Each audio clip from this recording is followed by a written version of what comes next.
நடிகை அஞ்சலி தேவி வரலாறு. இவர் இந்தியா சுதந்திரம் அடைவதற்கு முன்பிருந்தே நாடக மேடைகளில் தன்னுடைய திறமையை காட்டி வருபவர். PU சின்னப்பா, TR மகாலிங்கம் போன்றவர்களுடன் நடித்து ஜொலித்தவர். தமிழ்ல எம்ஜிஆருடன், சிவாஜி கணேசனுடன், ஜெமினி கணேசனுடன் இவர் நடித்த எல்லா படங்களும் சூப்பர் ஹிட் வகைகள். தெலுங்குல NT ராமராவுடன் இவர் நடித்த லவகுசா படம் இன்றைக்கும் பேசப்படுகிற ஒரு படமாக இருக்கிறது. இவங்க வெறும் நடிகையாக மட்டும் இல்லாம ஒரு தயாரிப்பாளராகவும் ஜொலித்தவங்க. அப்படி இவங்க தயாரித்த படம் அடுத்த வீட்டு பெண். இது ஒரு நகைச்சுவை திரைப்படம். இன்றைக்கும் அதிக அளவு ரசிகர்களை ஈர்க்கக்கூடிய ஒரு படமா அது இருக்கிறது. இந்த நடிகை அஞ்சலி தேவி யாரு, அவங்களுடைய குடும்ப பின்னணி என்ன, இவங்க சினிமாவுக்கு வந்தது எப்படி அப்படின்னு ஏகப்பட்ட சுவாரஸ்யமான விஷயங்கள் உங்களுடைய வாழ்க்கையில் இருக்கிறது. அவை எல்லாவற்றையும் நாம இந்த வீடியோவில் பார்க்கலாம். இது RS ராஜா டாக்கீஸ். இதுவரை இந்த சேனலை நீங்க சப்ஸ்கிரைப் பண்ணனா சப்ஸ்கிரைப் பண்ணிட்டு ஒரு லைக்கையும் போட்டுவாங்க. அஞ்சலி தேவியின் சொந்த பெயர் அஞ்சனி குமாரி. இவங்க 1927 மே 14 பிறந்தாங்க. இவங்களுடைய அப்பா பெயர் நூக்கையா, இவங்க அம்மா பெயர் சத்தியவதி. குடும்பத்துல மூத்த பெண் அஞ்சனி குமாரி. இவங்களுக்கு அடுத்து சுப்புலட்சுமி, கிருஷ்ணகுமாரி, மகன் பக்கீர் அவங்க இருக்கிறாங்க. அஞ்சனி தேவி அவர்கள் ரொம்ப சீக்கிரத்திலேயே நடனத்துல சிறகடித்து பறக்க ஆரம்பித்தாங்க. 10 வயதிற்குள்ளாகவே திருப்பாடகி, பிரேம விஜயம் நாடகங்கள் மூலமாகவும் அஞ்சனியின் புகழ் பரவ தொடங்கியது. அஞ்சனி குமாரிக்கு மழலை முதலே நாடக வசனம் மனப்பாடம். 7 வயசுக்குள்ளாகவே லோகிதாசன், பாலகோபாலன் வேடங்கள்ல நடிக்க ஆரம்பித்தார். அவங்க அப்பா தான் இவருடைய முதல் ஆசான். அப்பொழுதெல்லாம் ஆந்திர வட்டாரத்துல ஒரு அழகு பொண்ணை பற்றி எல்லாருமே பேசினாங்களாம். ரொம்ப நன்றாக நடனம் ஆடக்கூடிய பெண், அவள் நாட்டியத்தை பார்க்காத கண்கள் இருந்து என்ன பயன். காக்கி நாடாவுல யுத்த நிதிக்காக அந்த பொண்ணு ஆடி இருக்கா. அந்த ஆட்டமும் அவ அழகும் அங்க இருக்கிற எல்லா மக்களையும் திக்கு முக்காட வைத்திருக்கிறது. நிறைய பாராட்டுகளை வாங்கி குவிக்க ஆரம்பித்திருக்கிறா. அந்த பெண்ணை பற்றிய பூர்வீகத்தை அறிந்து ஒரு நாடக குழுவிலிருந்து ஒருவர் போய் அவங்க அப்பா கிட்ட பேசியிருக்கிறாங்க. உங்க மகளை என் கூட நம்பி அனுப்புங்க, அவளுடைய அழகும் ஆட்டமும் இந்த சின்ன வட்டத்துக்குள்ளேயே அடங்கி விடக்கூடாது. என்கிட்ட ஒரு நாடக குழு இருக்கிறது, அதுல தங்களுடைய குமாரி நடித்தா அவள் விரைவில் பிரபலமாவாள், அந்த பொறுப்பும் உத்தரவாதமும் என்னுடையது அப்படின்னு ஒரு நாடக குழுவில இருந்து உத்தரவாதம் கொடுத்திருக்கிறாங்க. அழைத்து செல்லுங்கள் அப்படின்னு மறு பேச்சு பேசாம நம்பிக்கையின் இமயமாக முன்பின் அறியாத வாலிபரோட தன்னுடைய சீமந்த புத்திரியை அனுப்பி வைத்திருக்கிறார் நூக்கையா. ஒரு கலையை நம்பி தன்னுடைய மகளை அனுப்பி வைத்திருக்கிறார். காக்கிநாடாவின் யங் மென்ஸ் ஹாப்பி கிளப் மிக புகழ்பெற்ற ஒரு கலாசாலை. அதுல நடிப்பு, படிப்பு, சங்கீதம் எல்லாமே கற்றாள். வசனம் பேசக்கூடிய திறமை அவர் நாடகங்களை தொடர்ந்து நடிக்கும் பொழுது ரொம்ப எளிதாக வந்து விட்டது. அங்கு இசை பிரிவுல பணியாற்றவர் ஆதி நாராயண ராவ். ஆதி அஞ்சனியின் அப்பாவுக்கு வழங்கிய உறுதிமொழி உயிர் பெற்றது. ஈடு இணையற்ற கலையரசியாக அங்கத்தினர்களை அதிசயிக்க செய்து கொண்டிருந்தால் அஞ்சனி வயதுக்கு வந்ததும் நாடகங்கள் நடிப்பதை நிறுத்தி கொண்டிருக்கிறார். அரியா பருவத்திலேயே அந்த ஆதியுடன் அரும்பிய காதல் உணர்வு ஆத்மாவின் ஆணிவேர் வரைக்கும் ஊடுருவியதான். நாள்களை கடத்தாம அஞ்சனையும் ஆதியும் கல்யாணத்துல கை கோத்திருக்கிறாங்க. அவங்க திருமண நாள் பாரதம் பறக்க முடியாத ஒரு புரட்சி தினம் தான் சொல்லணும். 1942 ஆகஸ்ட் 11 வெள்ளையனே வெளியேறு இயக்கம் காந்தியால அறிவிக்கப்பட்ட சரித்திர நாள். அன்னைக்கு தான் அவங்களுக்கு திருமண நாளும். காக்கி நாடாவை கடந்தும் அஞ்சனையின் நாட்டிய நிகழ்ச்சிகள் ரொம்ப பிரபலமாக இருந்திருக்கிறது. 1943 மீண்டும் யுத்த நிதிக்காக Madras governor Sir Arthur Hope தம்பதியர் முன்பாக ஆடி இருக்கிறார் அஞ்சனி குமாரி. அரசியின் அன்பு பரிசாக தங்க பதக்கத்தையும் அவர் பெற்றிருக்கிறார். அஞ்சனி உன்னோட மனைவி ஆகட்டும் அப்படின்னு நான் இது வரைக்கும் காத்திருந்தேன், இனி உன்னை உரிமையோடு ஒரு விஷயத்த கேட்கிறேன் அப்படின்னு ஆதி கிட்ட போயிட்டு ஒருவர் கேட்டிருக்கிறாரு. அஞ்சனியே சினிமாவில் நடிக்க நீ அனுமதி கொடு, என்னுடைய கொல்லபொம்மா படத்துல மோகினியாக நடிக்கட்டும் அப்படின்னு கேட்டிருக்கிறார். ஆதியின் குடும்ப நண்பரும் பிரபல சினிமா இயக்குனருமான சி புள்ளையா அவர்கள். உண்மை உழைப்பு வீணாகாது அப்படிங்கிறதுல ஆதிக்கு அசாத்தியமான திடமான நம்பிக்கை இருந்திருக்கிறது. சி புள்ளையாவின் விருப்பப்படி ஆதியின் ஆசை மனைவி அஞ்சனி குமாரி அஞ்சலி தேவியாக பெயர் மாற்றம் பெற்றிருக்கிறார். கொல்லபாமாவுல அஞ்சலி தேவி நடித்தார் என்று சொல்வதை விட அற்புதமாக ஆடினார் அப்படின்னு சொல்றதுதான் மிக மிக பொருத்தமாக இருக்கும். 1946 தயாரிப்பாளர் TV சுந்தரம் மகாத்மா உதங்கர் என்ற பெயர்ல தமிழ் படம் எடுத்தார். அதுல வருகிற ரம்பா கேரக்டருக்கு யாரை போடலாம் அப்படின்னு யோசித்த போது அஞ்சலி தேவி அவர்கள் மோகினியாக நடித்த கொல்லபாமாவை பார்த்திருக்கிறார். உடனேயே பிடித்து போய் அவரது சினிமாவில் ரம்பாவாக மாற்றிவிட்டார். மோகினி, ரம்பா என்று தேவலோக சுந்தரிகளின் வேடங்கள்ல நடித்தாலும் அவர் நடித்திருக்கிறார். அது மாதிரி ரோல்களே அஞ்சலி தேவியை துரத்தி கொண்டு வந்திருக்கிறது. அவை ஒரு கட்டத்துல அஞ்சலி தேவிக்கு சலிப்பை ஏற்படுத்திருக்கிறது. அதிலும் அத்தகைய அழகிகள் வில்லிகளாக சித்தரிக்கப்பட்டிருக்கிறாங்க. எப்போ ஹீரோயின் ஆகும்னு ஏங்க ஆரம்பித்திருக்கிறார் அஞ்சலி தேவி. மாடர்ன் தியேட்டர்ஸ் அஞ்சலியின் அவஸ்தைகளுக்கு ஆறுதல் அளித்தது. 1948 டி.ஆர். சுந்தரம் இயக்கத்தில் வெளியான ஆதித்தன் கனவு அஞ்சலியை நாயகியாக்கிய முதல் தமிழ் படம். டி.ஆர். மகாலிங்கம் தான் ஹீரோ. 1949 ஆகஸ்ட் 6 அந்த படம் ரிலீஸ் ஆனது. ஜூபிட்டரின் கன்னியின் காதலி, கலையுலக மேதை என்று அழைக்கப்பட்ட கே. ராம்நாத் அவர்களால் இயக்கப்பட்ட படம். வினோதமான கதை, விசித்திரமான சம்பவங்கள், ராம்நாத் சேகர் இருவரின் அலங்காரமான தயாரிப்பு, இவை எல்லாம் சேர்ந்த உல்லாசமான சித்திரம் தான் அந்த படம். அபூர்வமான கலாசிஸ்டுக்கு அமோகமான ஆதரவு கிடைத்திருக்கிறது. கன்னியின் காதலி விளம்பரங்கள் ரசிகர்களை ரொம்பவே கவர்ந்திருக்கிறது. ஒரு ஆண் போன்ற தோற்றத்துல இருக்கும் இளம் பெண்ணை வாலிபன் என்று எண்ணி யுவதி ஒருத்தி நேசம் கொள்வதுதான் கன்னியின் காதலியோட கதை. இளைஞனாக மாதுரி தேவியும் அவரை காதலிக்கும் இளவரசியாக அஞ்சலியும் அசத்தி இருப்பார்கள். கண்ணதாசன் அறிமுகமானதும் இந்த படத்துல தான். அடுத்ததாக ஆகஸ்ட் 27 வந்த மாயாவதியில அஞ்சலி தேவியும் டி.ஆர். மகாலிங்கமும் முத்தமிட்டு கொண்டார்கள். முதல் முத்தமிடும் காட்சி இந்த படத்துல தான் வந்தது. அப்பொழுது இளைஞர் சமுதாயம் எல்லாம் இதை பார்த்து கிறுகிறுத்து போனதாம். தேவலோக அழகியாக அஞ்சலி தேவி நடித்த மற்றொரு மகத்தான வெற்றி படம் மங்கையர்க்கரசி செப்டம்பர் 3 வெளியானது. எழிலார்ந்த பி.யு. சின்னப்பாவின் வசீகரத்திலையும் கம்பீரத்திலையும் மனதை பறிகொடுத்து அஞ்சலி அவரை தன்னோடு தூக்கி செல்வதே திரைக்கதை. கணவனை காணாது கண்ணீர் விட்டு கடைசியில் ஒன்று சேரும் கற்பு கரசியாக கண்ணாம்பா. பி.யு. சின்னப்பாவின் சூப்பர் ஹிட் கந்தர்வ கானங்களான காதல் கணிதசமே, பார்த்தால் பசி தீரும், பங்கஜ வதன செங்கனிவாய் சிரிப்பை, இந்த ரெண்டும் மங்கையர்க்கரசியின் மகத்தான ஓட்டத்துக்கு மகிமை சேர்த்திருக்கிறது. ஒரு மாதத்துக்குள்ள அஞ்சலி நடித்த 3 டாக்கிகள் வெளிவந்து பரபரப்பை ஏற்படுத்தியிருக்கிறது. அவை 3மே வெற்றிகரமாக ஓடின. வெவ்வேறு காரணங்களுக்காக தமிழ் சினிமா சரித்திரத்துல இன்றைக்கும் இந்த படங்கள்லாம் நிலை பெற்றிருக்கிறது. தென்னகத்துல அஞ்சலியின் மார்க்கெட் சூடு பிடித்த சமயம் அவரது அரிதார வாழ்க்கையே எரித்து சாம்பலாக்கும் அதிர்ச்சிகரமான ஒரு சம்பவம் ஒரு ஷூட்டிங்ல நடந்திருக்கிறது. ஒரு படத்துக்காக தேவலோகம் பற்றி எரியக்கூடிய ஒரு காட்சியா 4 புறமும் பயங்கரமாக எரிந்து கொண்டிருக்கிறது. அப்பொழுது அஞ்சலி தேவி அப்படியும் இப்படியும் அலறியவாறு ஓட அவங்க புடவையில நெருப்பு பிடித்திருக்கிறது. சுற்றிலும் நெருப்பு பற்றி கொண்டு எரியும் பொழுது அஞ்சலி தேவி அதுல சிக்கி இருக்கிறாங்க. அவங்க முகமெல்லாம் அக்னியினால அதிரடி தாக்குதல் ஆகியிருக்கிறது. தீப்புண்பட்டு முகம் அப்படியே எரிந்து போயிருக்கிறது. கண்ணாடியை கண்கள்ல படாம சில மாதங்களுக்கு மறைத்து வைத்திருக்கிறார் அவங்க கணவர். வசீகரமான அஞ்சலி தேவியின் முகம் காண்போருக்கு ரொம்ப குரூரமாக தெரிய போகிறது. இனி என்னுடைய ஹீரோயின் கனவு டோட்டலாவே முடிந்து போய்விட்டது அப்படின்னு மனமுடிந்து போயிருக்கிறார் அஞ்சலி தேவி. ஆனாலும் சில மாதங்களுக்கு அப்புறம் அவங்க தன்னுடைய முகத்தை பார்க்கும் பொழுது காயமெல்லாம் ஆறிய பெண், அவங்க முகம் மேலும் அழகாக இருந்ததா இந்த இடத்துல அவங்களுடைய கணவரும் மிகப்பெரிய உதவி செய்தார் அப்படிங்கிற விஷயத்த அவங்க ரொம்ப அன்போட பதிவு பண்ணியிருக்கிறாங்க. அஞ்சலி தேவியின் திரை வாழ்க்கையில ரொம்ப முக்கியமான படம் சொல்லணும்னா மர்மயோகி படத்தை சொல்லலாம்.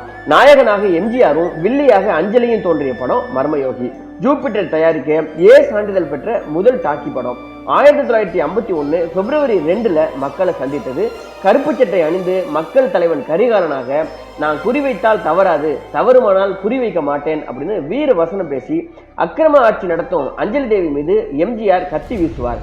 எம்ஜிஆர் எரிந்த கட்டாரி இலக்கு தவறாம அஞ்சலியின் கழுத்துக்கு ஒரு அங்குலம் அருகே அரசியின் அரியணையில பதிந்து நிற்கும். அந்த காட்சி காண்போரை இன்றைக்கும் வியக்க வைக்கக்கூடியது. கே. ராம்நாத் இயக்கிய மர்மயோகி ரசிகர்களிடையே பெரும் வரவேற்பை ஏற்படுத்தி பிரமாதமாக ஓடியது. மறக்க முடியாத மர்மயோகியாக மாறியது. அப்போ அஞ்சலிக்கு வெறும் 21 வயது தான் நடந்திருக்கிறது. அந்த வயதுல வேர்விடும் கடைவாய்ப்பல் ஒன்று அவங்களுக்கு முளைத்திருக்கிறது. ஒரு பக்க கண்ணம் அப்படியே வீங்கி இருக்கிறது. கோவை சென்ட்ரல் ஸ்டுடியோவில் மிகப்பெரிய அளவுல செட்டு போட்டு மர்மயோகி கிளைமேக்ஸ் எடுத்துக்கொண்டு வந்திருக்கிறாங்க. இவங்களுக்கு முகம்லாம் வீங்கி போயிருச்சான். உங்க முக வீக்கம் வடியட்டும் அப்படின்னு எம்ஜிஆர் சில நாட்களாக அஞ்சலி தேவியுடைய கால் ஷீட்டுக்காக காத்து கொண்டே இருந்திருக்கிறார். எம்ஜிஆர் அவருடைய கால் ஷீட்டும் வீணாகி கொண்டே வந்திருக்கிறது. என்ன சிகிச்சை மேற்கொண்டும் அஞ்சலி தேவியுடைய அந்த வீக்கம் குறையவே இல்லையா. எம்ஜிஆர் கொடுத்திருந்த தேதிகள்லாம் முடிந்து போயிருக்கிறது. இவங்க சொன்ன மாதிரி வாகினி ஸ்டுடியோவில் அடுத்த ஷூட்டிங்கான அந்த டேட்டும் வந்து விட்டதான். அஞ்சலி தேவி அங்கேயும் போக வேண்டிய நிர்பந்தம் ஏற்பட்டிருக்கிறது. இந்த விஷயத்துல என்ன நடந்தாலும் பரவாயில்ல, இந்த மர்மயோகியை முடித்து கொடுக்காம அடுத்த பட ஷூட்டிங் நான் போக மாட்டேன் அப்படிங்கிறதுல ரொம்ப உறுதியாக இருந்திருக்கிறார் அஞ்சலி தேவி. ஜூபிட்டர் அவங்களுக்கு ஒரு தாய் வீடு மாதிரி, அவங்களுக்கு நிழல் தந்து அவங்கள வளர்த்து விட்டது அந்த ஜூபிட்டர் தான். அந்த நிறுவனத்துக்கு நான் எப்படி துரோகம் செய்யறது அப்படின்னு அஞ்சலி தேவி ரொம்ப உறுதியாக இருந்திருக்கிறாங்க. ஆனாலும் கூட இந்த பல்லுவலியினால் மர்மயோகியின் இறுதிக்கட்ட வேலைகள் மாத கணக்கில் தடைப்பட்டிருக்கிறது. வீக்கம் அடியோடு மறைந்து பழைய முகம் சில மாதங்களுக்கு அப்புறம் தான் வந்ததான். எம்ஜிஆரும் மிக பெருந்தன்மையோட அவங்களுக்காக காத்திருந்து தன்னுடைய கால்ஷீட்டை மாற்றி கொடுத்து மர்மயோகி முடிவடைய பரிபூர்ணமான ஒத்துழைப்பை வழங்கியிருக்கிறார். எல்லாம் சுபமாக முடிந்திருக்கிறது. ஜூபிட்டர் முதலாளி சோமு அஞ்சலி தேவி கிட்ட சொல்லியிருக்காரு, அம்மா என் கஷ்டம் உணர்ந்தவள் நீ, பொறுமையாக காத்திருந்து நடிச்சு கொடுத்து என்னை காப்பாத்திட்ட அப்படின்னு ரொம்ப நெகிழ்ச்சியோட சொல்லியிருக்கிறாரு. மர்மயோகியால் கிடைத்த லாபம் சென்னையில ஜூபிட்டர் பிக்சர்ஸ் நிலை கொள்ளும் அளவுக்கு நிலைமையை மாற்றி இருக்கிறது. அவ்வளவு பணத்தை அள்ளி அள்ளி கொடுத்திருக்கிறது. மர்மயோகி மட்டும் ஓடி இருக்காவிட்டால் ஜூபிட்டர் சென்னைக்கு வந்தே இருக்க முடியாது. மிகப்பெரிய அளவுல சாதனை சித்திரங்களை தயாரித்து புகழும் பெற்றிருக்க முடியாது. அஞ்சலி தேவியும் எம்ஜிஆரும் இணைந்து நடித்த முதல் படம் அப்படின்னா சர்வாதிகாரியை தான் சொல்லணும். தமிழ், தெலுங்கு, ஹிந்தி 3 மொழிகளிலையும் முரசு கொட்டி வெற்றி ஈட்டியது. மாடர்ன் தியேட்டர்ஸில் அஞ்சலியின் ஹாட்ரிக் வெற்றி இது. அதற்கு காரணம் அஞ்சலியின் அபாரமான நடிப்புன்னு தான் சொல்லணும். சர்வாதிகாரியாக துடிக்கும் எம்என் நம்பியாரின் கைப்பாவை மீனாவாக வருவார் அஞ்சலி. தளபதி சித்தூர் வி நாகையா அவரது மெய்காப்பன் எம்ஜிஆரை மயக்குவது போல நடிக்க வேண்டிய கட்டத்துல நிஜமாகவே அவரை காதலிக்க தொடங்குவார். கண்ணாளன் வருவாரு, என் ராஜன் வருவாரு, பேசி மகிழ்வேனே அப்படின்னு ஒரு அற்புதமான பாடலும் அதில் இருக்கும். சினிமாவுக்கு வந்து 5 ஆண்டுகள் ஆகியிருந்த நிலையில அஞ்சலியின் நடிப்புக்கு பெரிய சவாலாக அமைந்தது இந்த சர்வாதிகாரி படம்.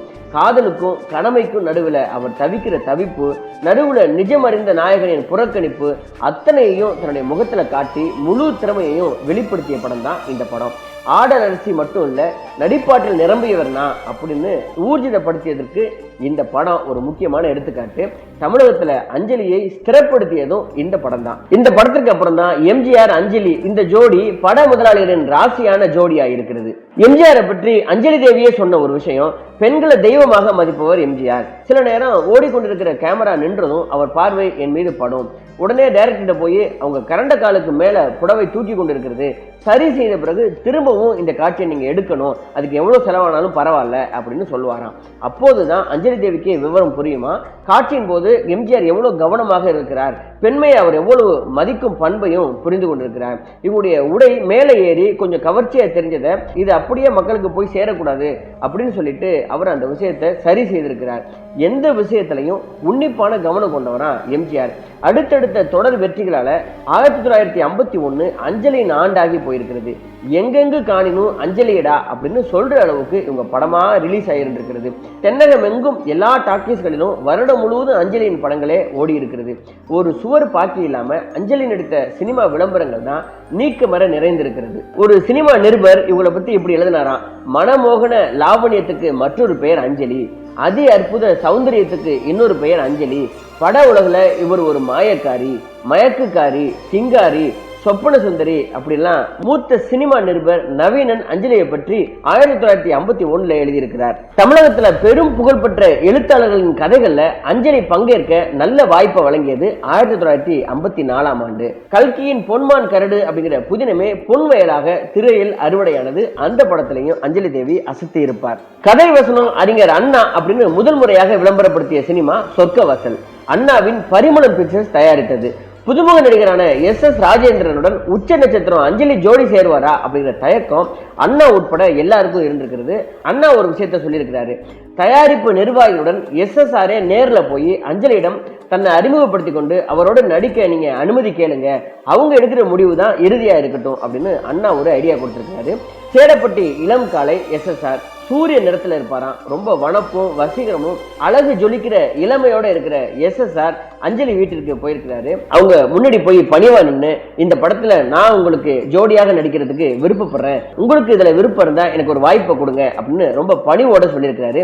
இந்த விஷயத்தை எதிர்பார்க்காத அஞ்சலி தேவி அண்ணாவை தேடி வந்து, இவர்தான் என்னுடன் நடிக்க பொருத்தமானவர், இவரையே நடிக்க வைங்கள் அப்படின்னு சொல்லியிருக்கிறார். உடனே புதுமுகம் SSR நொடி நேர யோசனையின்றி ஆதரித்து நாயகனாக அங்கீகரித்த அஞ்சலியை அண்ணா மனதார பாராட்டியிருக்கிறார்.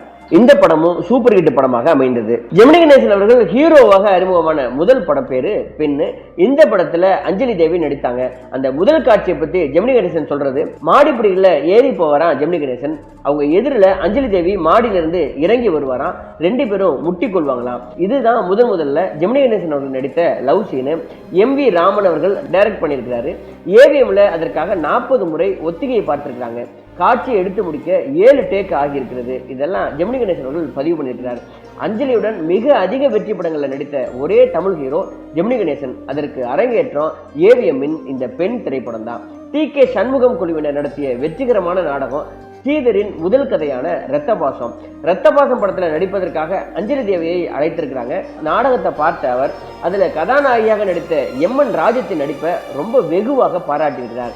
ராஜம் நன்றாகத்தானே நடித்திருக்கிறார், அவரையே நீங்க ஏன் சினிமாவிலையும் பயன்படுத்தக்கூடாது, ஒரு சிறந்த கதாநாயகியை நீங்க அறிமுகப்படுத்தினா உங்களுக்கும் பெருமை கிடைக்குமே அப்படின்னு அந்த அற்புதமான வாய்ப்பை இன்னொரு நடிகைக்கு விட்டு கொடுத்திருக்கிறார். இப்படி இளம் கலைஞர்களும் வளருவதற்கு இடம் கொடுத்தவர் தான் அஞ்சலி தேவி அவர்கள். ஆனாலும் ஸ்டார் வேல்யூவுக்காக அஞ்சலி ரத்த பாசம் சினிமாவில் அவசியம் நடிக்கணும் அப்படின்னு டி.கே. சண்முகம் அவர்கள் வற்புறுத்தவே ரத்த பாசம் படத்துல வீதியில ஆடிப்பாடி பிழைப்பு நடத்தும் அழகியாக அஞ்சலி அவர்கள் நடித்திருக்கிறாங்க. அவருக்கு ஜோடி டி.கே. சண்முகம். ரத்த பாசம் மிகப்பெரிய வசூலோடு வெற்றிகரமாக ஓடியது.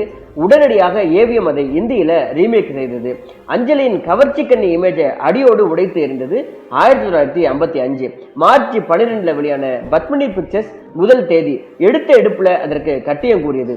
முழு நீள சோக சித்திரம். நடிகர் திலகத்துடன் அஞ்சலி முதலாக இணைந்து நடித்தார். எந்த ஒரு கலைஞருக்கும் நடிகர் திலகத்துடன் இணைந்த பின் நடிப்புல மிகப்பெரிய மாற்றம் உண்டாகும் அப்படிங்கிறது வரலாறு. அந்த சரித்திரத்துல அஞ்சலிக்கும் முதல் தேதி மூலம் இடம் கிடைத்தது. 3 குழந்தைகளை பெற்றெடுத்து ஏழை தாயாக அஞ்சலி அற்புதமாக நடித்த முதல் தேதி வசூல்ல தோல்வி அடைந்தாலும் அஞ்சலியின் மாறுபட்ட நடிப்புக்கு மக்களிடையே பெரிய வரவேற்பு கிடைத்திருக்கிறது. முதல் தேதி தொடங்கி அஞ்சலி மறக்க முடியாத குணச்சித்திர நாயகியாக மாறி போனார். தாய்க்குளம் அஞ்சலியை நோக்கி கை தொழு நிலையை உண்டாக்கிய திருப்புமுனை சித்திரம் அப்படிங்கிறது கணவனே கண்கண்ட தெய்வம் 1955 கொடும் கோடையில மே 6 திரைக்கு வந்தது. அண்ணாவின் படைப்பான சொர்க்கவாசல்ல அஞ்சலியின் நடிப்பு நாராயணன் கம்பெனியார ரொம்ப வெகுவாக கவர்ந்தது. மறுதினமே கணவனே கண்கண்ட தெய்வத்துல ஒப்பந்தம் செய்திருக்கிறாங்க. ஏகப்பட்ட படங்களை நடித்த போதும் அஞ்சலி வசன ஒத்திகைகளுக்கு நாள் தவறாம வரக்கூடியவராம். நாராயணன் கம்பெனி முதலாளிகளுக்கு ரொம்ப மகிழ்ச்சியை தந்ததான். அவர்களது தயாரிப்புகள்ல அஞ்சலிக்கு அடுத்தடுத்த வாய்ப்புகள் வரிசையில வந்திருக்கிறது. பாலகனான மகன் தன் தந்தையை காப்பாற்றும் நோக்கத்துல குகைக்குள் சிக்கிக் கொள்வான். வெளியே அஞ்சலி தலையை முட்டி கொண்டு கதறி அழும் உச்சக்கட்ட காட்சி படமாக்கி இருக்கிறாங்க. சினிமா ஷூட்டிங் அப்படிங்கிறதையும் மறந்து அஞ்சலி சுவத்துல மோதி கொண்டதுல நிஜமாகவே நெற்றியில பலமான காயம் ஏற்பட்டிருக்கிறது. ரத்தம் வலிவதையும் கவனிக்காம உண்மையான தாயாகவே மாறி உணர்ச்சி குவியலாக கொட்டி நடித்து தீர்த்திருக்கிறார் அஞ்சலி. அதை கண்டு ஒட்டுமொத்த யூனிட்டும் அதிர்ந்திருக்கிறது. ஷாட்டு முடிந்தும் அஞ்சலியின் பதற்றம் சற்றும் குறையவே இல்லையாம். அவங்க உடல் நடுநடுங்கியபடியே இருந்திருக்கிறது. அனைவரும் பார்த்து கொண்டிருக்கும் போதே அந்த இடத்திலேயே அப்படியே கீழே விழுந்து மூர்ச்சையாகி தரையில் விழுந்திருக்கிறார். அப்படிப்பட்ட அற்புதமான நடிப்பாற்றலை கொண்டவர் தான் அஞ்சலி தேவி. ஜெமினி கணேசனும் அஞ்சலியும் ஜோடி சேர்ந்து நடித்தவற்றில் வசூலிலும் ஓட்டத்திலும் வரலாற்று படைத்தது கணவனே கண்கண்ட தெய்வம். டவுன் பஸ் அப்படின்னு ஒரு படம். இது 1955 தீபாவளி வெளியீடாக வந்திருக்கிறது. எம்என் கண்ணப்பா அப்படிங்கிற அதிக பிரசித்தி பெறாத கலைஞருடன் அஞ்சலி ஜோடியாக நடித்திருந்தார். அஞ்சலிக்கு மிக வித்தியாசமாக தனியார் பேருந்து டிரைவர் வேடம், கண்டக்டர் யூனிஃபார்ம்ல தலையில தொப்பியும் கூலிங் கிளாஸுமாக ரைட் அப்படின்னு சொல்லி முதலும் கடைசியாக தோன்றிய ஒரே லேடி சூப்பர் ஸ்டார் அஞ்சலி மட்டும்தான். 1956 கோடையும் ஜெமினி அஞ்சலி ஜோடிக்கு தொடர்ந்து பெருமை சேர்த்தது காரணம் சாபி சாணக்கிய இயக்கி வெளியான காலம் மாறி போச்சு, ஏழை விவசாயிகளின் துயரங்களை அப்பட்டமாக சொன்ன படம். ஓகோ என்று அந்த படம் ஓடி அனாயாசமாக வசூலை குவித்திருக்கிறது. ஏறு பூட்டி போவாயே அண்ணே சின்னண்ணே சூப்பர் ஹிட் பாடலை நாட்டுப்புறங்கள்ல இப்பொழுதும் பெருசுகள்லாம் பாடுவதை நம்ம கேட்கலாம். இவங்க தயாரிப்புல மணாலனே மங்கையின் பாக்கியம் அப்படின்னு ஒரு படம் சூப்பர் ஹிட் அடித்திருக்கிறது. வசூலையும் வாரி குவித்திருக்கிறது. எம்ஜிஆருடன் ஏற்பட்ட கருத்து வேறுபாட்டால தேவர் பிலிம்ஸுக்கு தாய்க்கு பின் தாரம் வெற்றிக்கு பிறகு ரஞ்சன் அஞ்சலி ஜோடியாக நடிக்க நீலமலை திருடன் படத்தை தயாரித்திருக்கிறது. தேவர் அழுமூஞ்சி அஞ்சலிக்கு அரை நிஜார் மாட்டி விட்டு கையில கத்தியை கொடுத்து சினிமா சண்டை போட வைத்திருக்கிறார். அதற்கு ஏதுவாக மகளிருக்கான உரிமை கீதம் மிக எளிய கவிதை நடையில உயிரோட்டமான சொற்களோடு கொஞ்சம் மொழி பெண்களுக்கு அஞ்சா நெஞ்சம் வேணுமடி, வஞ்சகரை எதிர்த்திடவே வானும் ஏந்த வேணுமடி அப்படின்னு ஒரு சூப்பர் ஹிட் பாடலும் ஜிக்கியின் குரல்ல வந்திருக்கிறது. எம்ஜிஆர் பானுமதிக்கு இணையாக ரசிக்கும்படியான ஜனரஞ்சகமான நடிப்பை ரஞ்சனும் அஞ்சலியும் வழங்கியிருக்கிறாங்க. 100 நாள்கள் ஓடி வசூல்ல அட்டகாசம் புரிந்திருக்கிறது. எம்ஜிஆர் இல்லாமலும் தேவர் நிமிர்ந்து நிற்க முடியும் அப்படின்னு நீலமலை திருடன் நிரூபித்தது. அதற்கு காரணம் இந்த அஞ்சலி தேவியோட நடிப்புன்னு தான் சொல்லணும். நடிகை அஞ்சலி தேவி பற்றி அவருடைய கணவர் இசையமைப்பாளர் ஆதி நாராயண ராவ் அவர்கள் ஒரு பத்திரிகையில பேட்டியில் சொன்னது, 1956 வரையிலும் அஞ்சலி நடித்து 50 படங்கள் வந்திருக்கின்றன. எப்போதும் அவர் தன் கூட நடிப்பவர்களை பற்றி கவலைப்படுவதே இல்லையா. சோர்வு அப்படின்னா என்னன்னே அவங்களுக்கு தெரியவே தெரியாதான். தான் கூட ஒரு ஃபெமிலியர் ஆர்டிஸ்ட் தான் நடிக்கணும் அப்படிலாம் எதிர்பார்க்காம கதையை மட்டும் தான் அவங்க கேட்பாங்களாம். ஒரே நாளில் 3 ஷூட்டிங் என்றாலும் பட அதிபர்கள் எவரையும் ஏமாற்ற மாட்டாராம். குறிப்பிட்ட நேரத்தில் சென்று நடித்துவிட்டு திரும்புவாராம். வீட்டில் மிக எளிமையாக இருப்பாராம். பிரபல நடிகை அந்தஸ்தோ அடையாளமோ அவங்க காட்டிக்கொள்ளவே மாட்டாங்களாம். மிக சாதாரணமான சேலையில நடமாடக்கூடியவர் தான். அஞ்சலி தேவியின் நட்சத்திர மதிப்பு உயர உயர வீட்டில் காலண்டர் கிழிக்க கூட நேரம் இல்லாமல் இருந்திருக்கிறாங்க. வீடு ஒரு சத்திரமாகி விட்டது. கணவன் மனைவி இல்லாத நேரத்தில் இவங்க பேரை சொல்லிக்கிட்டு நிறைய பேர் அடிக்கடி சாப்பிட்டு விட்டு போவாங்களாம். 1960 அஞ்சலிக்கு அதிர்ஷ்டமான இன்னொரு ஆண்டாக அமைந்திருக்கிறது. அடுத்த வீட்டு பெண், ஆட வந்த தெய்வம், எங்கள் செல்வி, மன்னாதி மன்னன் என ஒன்றுக்கொன்று மாறுபட்ட வேடங்கள்ல அஞ்சலி நவரச நடிப்பை வழங்கக்கூடிய வருடமாக அது இருந்திருக்கிறது. பக்க இண்டி அம்மாயி அப்படிங்கிற அஞ்சலி பிக்சர்ஸ் தயாரிப்பே தமிழ்ல அடுத்த வீட்டு பெண். அதற்கு ஸ்ரீதர் உரையாடல் எழுத வேணும் அப்படின்னு ஆசைப்பட்டிருக்கிறார் அஞ்சலி. முன்படமாக 1000 ரூபாயும் கொடுத்திருக்கிறார். ஸ்ரீதரின் முதல் கதையான ரத்த பாசம் அஞ்சலியின் நடிப்பில் வெற்றி பெற்று சினிமா எனும் சொர்க்க வாசலை திறந்ததால அஞ்சலி மீது ஸ்ரீதருக்கு மிகுந்த மதிப்பும் மரியாதையும் எப்போதும் இருந்திருக்கிறது. ஒரு இக்கட்டான சூழல்ல அஞ்சலி கொடுத்திருந்த அட்வான்ஸ் 1000 ரூபாயையும் திருப்பி கொடுத்து அனுப்பியிருக்கிறார் ஸ்ரீதர் அவர்கள். ஸ்ரீதரும் தன்னை போன்ற பட முதலாளி, திரைத்தொழிலின் அவஸ்தைகளை நன்கு உணர்ந்தவர். கால விரயம் செய்ததோடு மட்டும் இல்லாம காசோலையும் திருப்பி தந்து அவமதித்ததுல அஞ்சலிக்கு ஆத்திரம் ஏற்பட்டதாம். ஸ்ரீதர் இல்லாமலேயே அடுத்த வீட்டு பெண் சினிமாவை சிறப்பாக தன்னால வழங்க முடியும் அப்படின்னு அவரே முயற்சி செய்து அதை நிரூபிக்கவும் செய்தார். ஒரு முழு நீள திரைப்படத்துல அஞ்சலியை நாயகியாக ஜனங்கள் அப்பொழுது யாருமே எதிர்பார்க்கவில்லையா. கவர்ச்சி, கண்ணீருடன் சிரிப்பு, தனக்கு அத்துப்படி அப்படின்னு அஞ்சலி எல்லாவற்றையும் அதிரடியாக ஜெயித்து காட்டினார். சித்ராலயா கோபுவின் உத்தரவின்றி உள்ளே வா, கே பாக்கியராஜின் இன்று போய் நாளை வா, சுந்தர் சியின் உள்ளத்தை அள்ளித்தா, சந்தானத்தின் கண்ணால் லட்டு தின்ன ஆசையா, இந்த எல்லா படங்களும் அடுத்த வீட்டு பெண்ணின் மறு அவதாரங்கள் தான். 1960 தொடர் தோல்விகளால லேசாக மங்கி இருந்தது பொன்முனச்செம்மலின் புகழ் வெளிச்சம். தீபாவளி வெளியீடுகள்ல மன்னாதி மன்னனுக்கு மக்கள் மகுடம் சூட்டியதால மீண்டும் புரட்சி நடிகரின் கௌரவம் நிலைத்தது. அதற்கு காரணம் அஞ்சலி தேவியின் பங்களிப்பு. அப்படி சொன்னா யாரும் அதை மறுக்க மாட்டாங்க. என்றும் எம்ஜிஆரின் ராசியான ஜோடி அஞ்சலி அப்படிங்கிறது பரிபூர்ணமான நிரூபணமானது. 1963 தெலுங்கு பட உலகின் முதல் வண்ணச்சித்திரம் லவகுசா. அதுல NT ராமராவ் ஸ்ரீ ராமச்சந்திரமூர்த்தியாகவும் அஞ்சலி சீதா பிராட்டியாகவும் ஜெமினி கணேசன் லட்சுமணனாகவும் நடித்து ஜனங்களை ஆட்கொண்டாங்க. ஆண்டு முழுவதும் ஓடி ஆந்திராவில் பொன்விழா கொண்டாடிய படம் தான் லவகுசா. லவகுசா வெளியான நேரம் யாருமே அஞ்சலி தேவியை சொந்த பேர் சொல்லி கூப்பிட மாட்டாங்களாம். சீத்தம்மா சீத்தம்மா அப்படின்னு அழைப்பாங்களாம். அந்த அளவு சீதையாகவே அவங்கள பார்க்க ஆரம்பித்திருக்கிறாங்க. பொது இடங்களில் பார்க்கிற பலர் சீத்தம்மா ஆசீர்வாதம் பண்ணுங்க அப்படின்னு காலிலேயே விழ தொடங்கி இருக்கிறாங்க. அதற்காகவே பயந்து ஓடி ஒளிந்த கதையும் உண்டு அப்படின்னு சொல்றாங்க அஞ்சலி தேவி. பராசக்தி படம் வெளிவர 6 மாதங்களுக்கு முன்னரே ஏப்ரல் 1952 பேசும் படம் இதழ்ல சிவாஜி யார் என்றே தெரியாத திரை ரசிகர்களுக்கு தெரியாத நிலையில பூங்கோதை சினிமா விளம்பரத்துல அஞ்சலி, நாகேஸ்வர ராவ், SV ரங்கராவ் பெயர்களுக்கு அடுத்து 4வதாக VC கணேசன் என்று நடிகர் திலகத்தின் பெயரையும் சேர்த்து பெருந்தன்மையுடன் வெளியிட்டது அஞ்சலி பிக்சர்ஸ். ஒரு பட விளம்பரத்தில் சிவாஜி கணேசன் பெயர் இடம்பெற்றது இதுவே முதல் முறை என்று உறுதியாக சொல்லலாம்.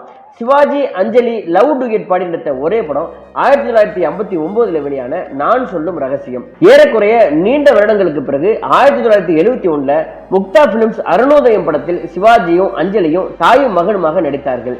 சிவாஜிக்கு ஜோடியாகவும் அன்னையாகவும் உருமாறிய நடிகைகள்ல அஞ்சலியும் ஒருவர். தமிழ் சினிமாவின் மூவேந்தர்களுடன் பணியாற்றிய காலம் முடிந்து இளைய தலைமுறை கலைஞர்கள் முத்துராமன், ஜெய்சங்கர், ரவிச்சந்திரன் படங்கள்ல அம்மா வேடங்கள்ல அஞ்சலி நடிக்க ஆரம்பித்தார். 1974 தை திருநாள் கொண்டாட்டம், ஸ்ரீதர் பொன்முனச்செம்மல் முதலாக இணைந்த உரிமை குரல் வெற்றி படம், நாகேஸ்வரா நடித்த தசரா புல்லடு தெலுங்கு ரீமேக். அதுல ANRின் அண்ணியாக அஞ்சலி நடித்திருந்தார். அடுத்த வீட்டு பெண் சினிமாவில் ஏற்பட்ட கசப்பை மறந்து ஸ்ரீதர் அஞ்சலியை அதே இடத்துல தமிழிலும் அள வைத்தார். அதுல அஞ்சலியின் கணவராக எம்ஜிஆரின் அண்ணனாக நடித்தவர் SV சகஸ்வரநாமம். 1979 தீபாவளிக்கு தேவர் பிலிம்ஸின் தமிழ் தெலுங்கு வெளியீடு அன்னை ஓர் ஆலயம். அதில் ரஜினியின் அம்மாவாக 2 மொழிகளிலும் அஞ்சலிக்கு நடிக்க நல்ல வாய்ப்பு அமைந்தது. பெற்ற பிள்ளையை காப்பதற்காக மதம் பிடித்த யானையிடம் மாட்டிக்கொண்டு உயிரை விடக்கூடிய அற்புதமான ஒரு கேரக்டர்ல அவங்க நடித்திருப்பாங்க. 1982 கங்கைமரன் இயக்கத்துல பொழுது விடிஞ்சாச்சு படத்துல பிரபுவின் பாட்டியாகவும், 1987 பொங்கல் ரிலீஸ் ஆன சத்யா மூவிஸ் காதல் பரிசு படத்துல கமல்ஹாசனுடன் அஞ்சலியை காண முடிந்தது. 60 ஆண்டுகளுக்கு பிறகும் கலையுலகில வெற்றி பவனி வந்தவர் அஞ்சலி. தமிழை விட தெலுங்குல வசூல் சாதனை புரிந்து பிரமாதமாக ஓடிய அத்தனை படங்களையும் அஞ்சலி தான் ஹீரோயின். தமிழில் 50, தெலுங்குல 64, இந்தியில 10 ஆக 1967 மார்ச் வரையில அஞ்சலி 124 படங்கள்ல நடித்துள்ளதாக பொம்மை மாத இதழ் ஒரு குறிப்பை வழங்கி இருக்கிறது. தமிழில் அஞ்சலியோடு அதிக படங்கள்ல ஜோடி சேர்ந்த கதாநாயகன் ஜெமினி. நடிகை அஞ்சலிக்கு பத்மஸ்ரீ, பத்ம விபூஷன் போன்ற அரசு விருதுகள் எதுவும் தேடி வரல அப்படின்னாலும் மக்களுடைய பெரிய அளவிலான அங்கீகாரம் அவங்களுக்கு கிடைத்தது அப்படின்னு தான் சொல்லணும். 2014 ஜனவரி 13 அன்று ரசிகர்களை மகிழ்விக்க ஆடி பாடிய அதே வாகினி வளாகம் விஜயா மருத்துவமனையில நடிகை அஞ்சலி தேவி அவர்கள் காலமானார். இந்திய திரைவானில் நடிகை அஞ்சலி தேவியின் நட்சத்திரம் என்றைக்குமே மங்காம ஜொலித்து கொண்டே இருக்கும் அப்படிங்கிறத யாருமே மறுக்க மாட்டாங்க. இதுவே பழம்பெரும் நடிகை அஞ்சலி தேவியின் வாழ்க்கை வரலாறு. நன்றி, வணக்கம்.